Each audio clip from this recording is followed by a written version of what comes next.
École Wise Leadership avec l'apôtre Joseph. Romains, chapitre 8, versets 28 à 30. Tu continues maintenant. Ceux qu'il a appelés, il les a connus d'avance. Continue. Il les a aussi prédestinés à être semblables à l'image de son Fils. Il les a aussi prédestinés à être semblables à l'image de son Fils. Afin que son Fils fût le premier-né entre plusieurs frères. Afin que son Fils fût le premier-né entre plusieurs frères. Et ceux qu'il a prédestinés, il les a aussi appelés. Et ceux qu'il a prédestinés, il les a aussi appelés. Amen. Vous voyez? Continue. Et ceux qu'il a appelés, il les a aussi justifiés. Ceux qu'il a appelés, il les a aussi justifiés.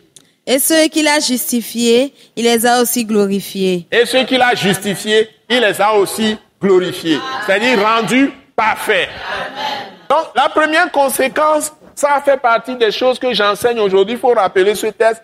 La première conséquence de ce test, c'est que chacun de nous qui sommes fils de Dieu ou filles de Dieu, nous avons l'onction. Vous voyez? Donc, chaque saint, chaque juste, par le sang de Jésus, et par le Saint-Esprit, et par la parole de Christ, je dis bien chaque saint ou chaque juste, par le nom de Jésus, virgule, par le sang de Jésus, et par le Saint-Esprit, par la puissance de la parole elle-même, qui est la parole de Christ, par la puissance de la parole elle-même, qui est la parole de Christ, a reçu l'onction. L'onction, ça veut dire que, dans le corps de Christ, il y a une institution nouvelle qu'on appelle corps de Christ. C'est comme Christ lui-même encore sur la terre. Par le corps de Christ, tu es membre de Christ. Chacun de nous, nous sommes membres de Christ. Et nous sommes membres les uns des autres. Je vous réfère à Romains chapitre 12. Corps de Christ. Je vous réfère à Romains 12. Nous sommes membres les uns les autres. Et vous pouvez même aller aussi dans Éphésiens 5. Nous sommes le corps de Christ. Il s'est livré à la mort pour son corps, qui est l'Église. Donc, l'Église de Dieu, c'est le royaume de Christ et de Dieu sur la terre. Nous sommes le royaume de Christ et nous sommes membres les uns des autres. Il y a, comme le corps physique, le sang circule partout. S'il n'y a pas le sang, une partie va être amorphe et puis va être pourrie. Donc, le sang circule partout. Et nous avons tous le Saint-Esprit. Le Saint-Esprit, c'est l'Esprit de Christ. C'est l'Esprit de Jésus. C'est l'Esprit de Dieu. C'est l'Esprit du Père. Et avec ce lien-là, c'est plus fort que les liens biologiques de sang. Nous avons tous, dans le corps de Christ, nous avons tous une fonction. Une fonction. C'est-à-dire un ministère. Tu ne peux pas être dans une église sans rien faire. Sinon, tu n'es pas de l'église. Dieu va te pousser forcément à faire quelque chose pour lui dans l'église. Tu ne peux pas venir t'asseoir et puis tu disparais, après tu t'en vas. Et tu ne te sens pas concerné par les autres membres de l'église. Ce n'est pas possible. Tu as un ministère. Tu as une responsabilité. Tout ça, c'est la même chose. C'est ça qu'on appelle l'onction.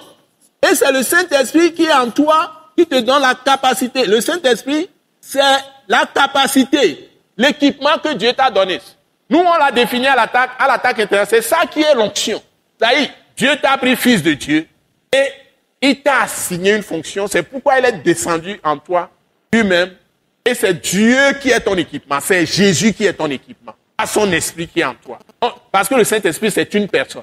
Ce n'est pas un outil comme la hache, comme la roue.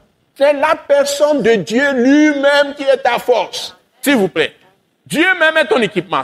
Tu as été revêtu de Christ. Tu as été revêtu de Dieu.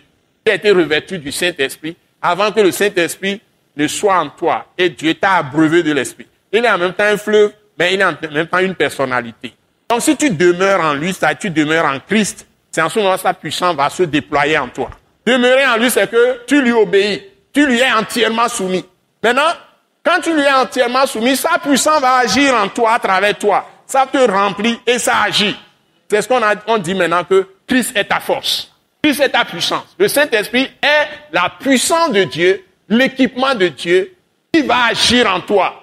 Il va te communiquer la sagesse. Il va te communiquer l'intelligence de Dieu. Il va te communiquer le discernement. Les choses que les gens cachent, toutes les cachotteries, Dieu va te les montrer. C'est comme ça que j'arrive à connaître tout ce qui se passe dans mon église. Les gens veulent cacher des choses. Je suis à la maison, j'entends des voix. Je vois des gens en train de faire... Je vois tout parfois. Je suis étonné. Quand je me réveille, je dis, mais quoi? Je suis étonné. Et je commence à poser des questions aux gens et je découvre des choses étonnantes. Ce message de l'apôtre Joseph Kodouak Bemehin vous est présenté par le mouvement de réveil d'évangélisation, Action toute âme pour Christ international, Attaque internationale. Pour plus d'informations et pour écouter d'autres puissants messages, merci de nous contacter au numéro indicatif 228 90 04 46 70 ou de visiter le site web atacinternational.org. Soyez bénis en Jésus-Christ.